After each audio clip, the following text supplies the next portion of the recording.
दूसरा वहाँ पर जो उसके बाद में यानी उस निर्दलीय उम्मीदवार की गिरफ्तारी के बाद में जो कुछ भी हुआ, मैं जनता से भी अपील करूँगा कि ऐसा कोई भी कृत्य नहीं करें। कानून को कानून का काम करने देना चाहिए।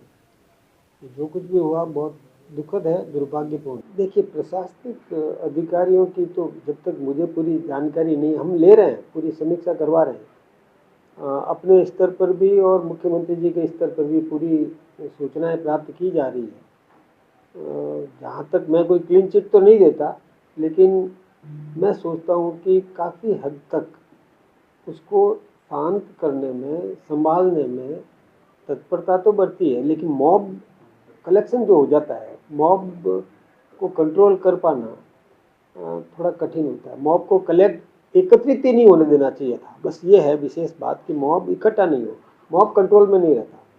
कहीं पर भी मॉब एकत्रित आ जाता है तो उसके बाद कोई ये सोचे कि केवल मेरे भाषण से या मेरे द्वारा आह्वान पर चुप हो जाएगा, शांत हो जाएगा, ऐसा नहीं होता है। सभी प्रकार के तत्व उसमें होते हैं।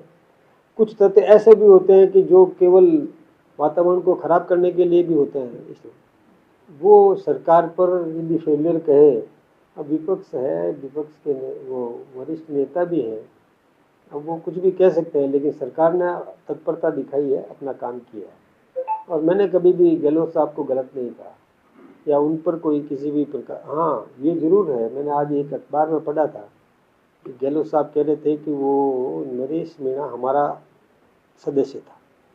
तो ये तो उनको संभालना चाहिए था। जब वो कह रहे हैं हमारा सदस्य था, तो ये जवाबदारी उनकी बनती है। मैंने एक समाचार पत्र में पढ़ा था, मेरे कभी भी चर्चा नहीं हुई मेरी, लेकिन समाचार पत्र में ये आया था कि गहलोत साहब ने ये स्वीकारा है कि ये नरेश मीणा जो निर्दलीय उम्मीदवार था, उनकी पार्टी का सदस्य था। तो ये फेलियर तो उनका माना जाएगा।